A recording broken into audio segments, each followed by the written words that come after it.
It's good to be back in Davao again. Yeah. But I wish nandito ako under more pleasant circumstances, pero unfortunately, hindi masyadong maganda yung nakita namin ni Mayor Benji kanina sa Davao Occidental. So, una-una, let me just begin by, first of all, thanking the people of Davao. Alam niyo naman, kahit nung DOTR ako, and even during the previous administration, madalas tayo dito at na-welcome tayo ng people of Davao. Pero ngayon, nandito tayo dahil sa directive ng ating Pangulo, si Pangulong Bongbong Marcos, na tignan lahat ng mga proyekto, hindi lang sa Davao, kundi all over the country. No? At meron kaming natanggap, together with the ICI, ng mga reports of suspected ghost projects, and substandard projects, which date back even during the previous administration. So, meron kaming binisita ngayon, one project sa Davao Occidental. Can I get the folder, please? 2021 siya, pinabid out ng District Engineering Office of Negros Occidental, no? Nahihilo na ako. Davao Occidental. Flood control ito, no? Sa Jose Abad Santos, Davao Occidental. 96.5 million pesos. Pinabid siya noong 2021 at inaward noong January of 2022. Ang nanalong contractor ay St. Timothy Construction Corporation, which siguro alam nyo na, isa sa mga kumpanya ng mga Diskaya. So, pagpunta namin doon, may nakita kami ni Mayor Benji ng mga gumagawa, may heavy equipment, mayroong simento, bakal doon. So, nag-imbestiga kami. No? At nakuha namin yung mga papeles at yung mga plano. At medyo nagulat kami. Because, according to the documents we got from the Davao Occidental District Engineering Office, and also confirmed by RD Judy, who is here, this project was completed, kunyari, noong 2022. Fully paid noong October 2022. Nabayaran siya full payment beginning of 2023.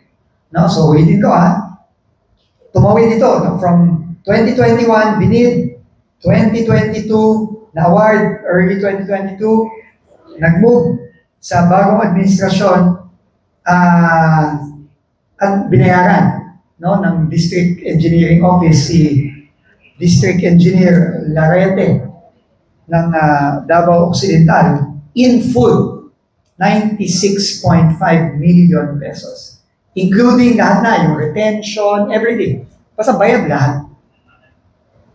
Pero inamin ni District Engineer sa amin ni Mayor Benji na nung nagbayad siya in full, hindi pa tapos ang proyekto. Okay, yun ang sinabi niya. Pero tinanong ko sa kanya, bakit ka nagbayad kung hindi pa tapos? Ang sabi niya, hindi kasi nangako naman yung kontraktor, si Diskaya, na tatapusin niya. So ang sabi ko sa kanya, simple lang, engineer, kung ikaw ba nagpagawa ng bahay, sarili mong pera, magbabayad ka ba ng buo sa kontraktor mo kung hindi pa tapos ang bahay mo? Ang sabi niya, hindi po. O bakit dito nagbayad ka? Hindi sir, kasi nangako naman sila na tatapusin nila. So, doon pa lang, nandyan si RD Judy, sinabi ko sa kanya, although si RD Judy, in fairness to her, she arrived here in Davao in Region 11 April of 2023. No? So, she was not involved here yet, no, at that time. But, the story becomes more interesting. Why? Kasi kinausap ni Mayor Benji yung community na kailangan naman talaga ng flood control kasi talagang nagbabaha daw doon pag umuulan at tumataas ang tubig. At may eskwelahan pa doon, may mga bata doon sa tabi mismo ng ilog. Ang tinanong ni Sir Benji,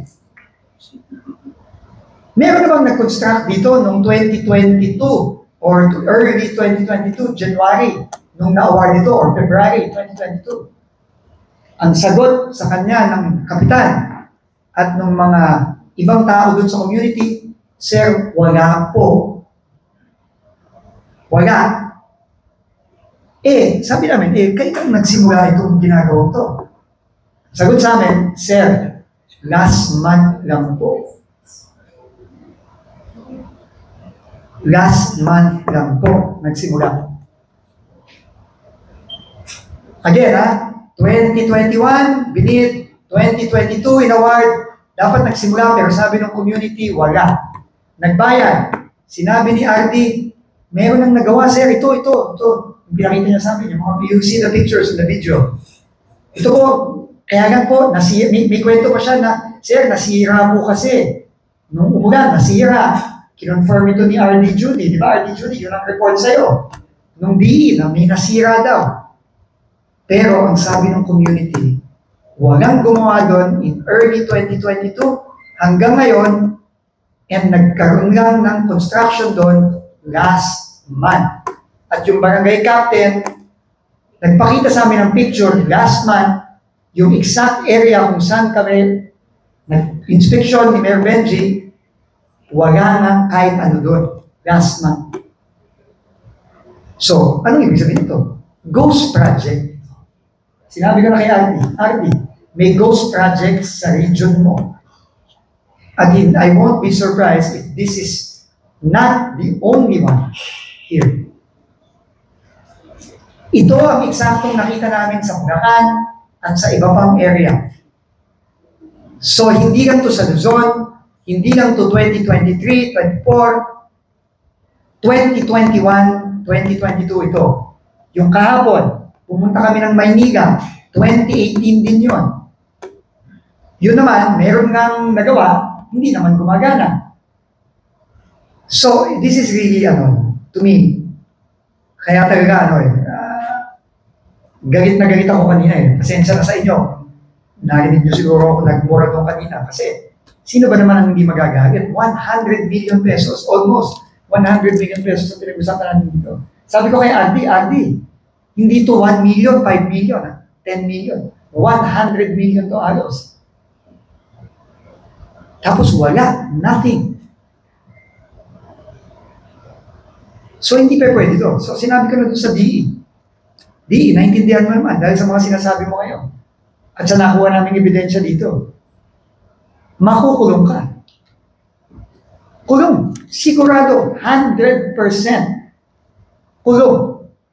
At kung sino man ang pumirma dun sa mga papeles na yon na nag-authorize ng payment, kulong lahat yun.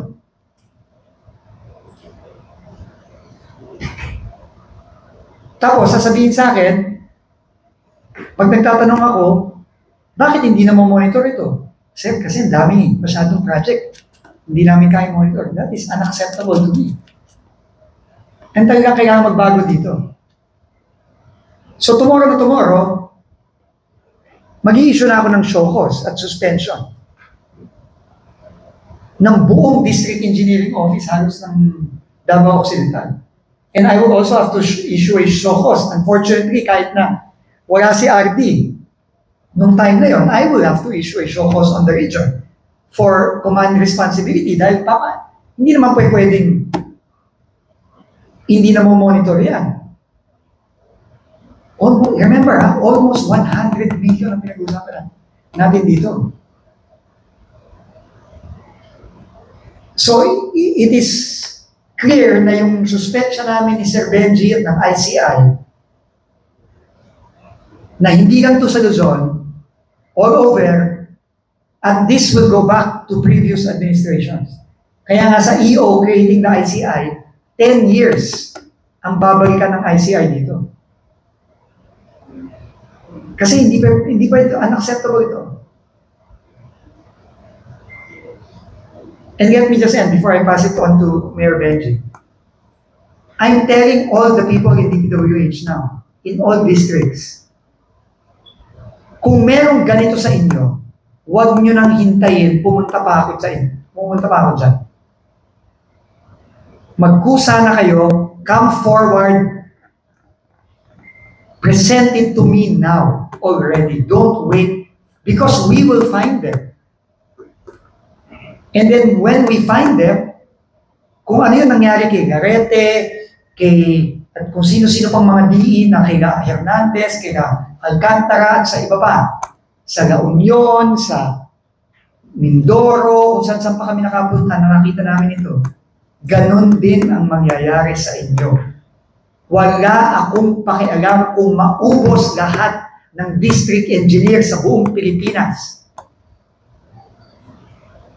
Kung yun ang kailangan mangyari para malinis to, gagawin ko yan. And wag nilang isipin na nagbibiro ako.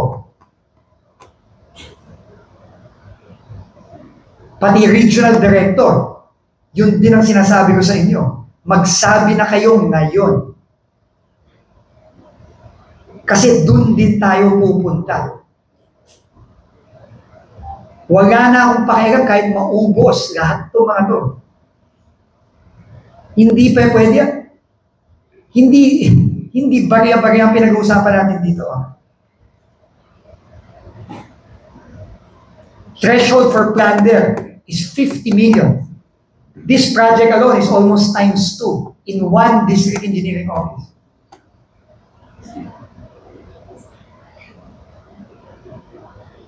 So, ulitin ko.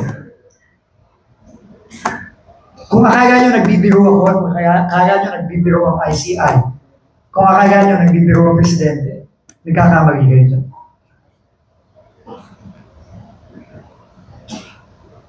Okay, so I'll pass it on to Mayor Benji.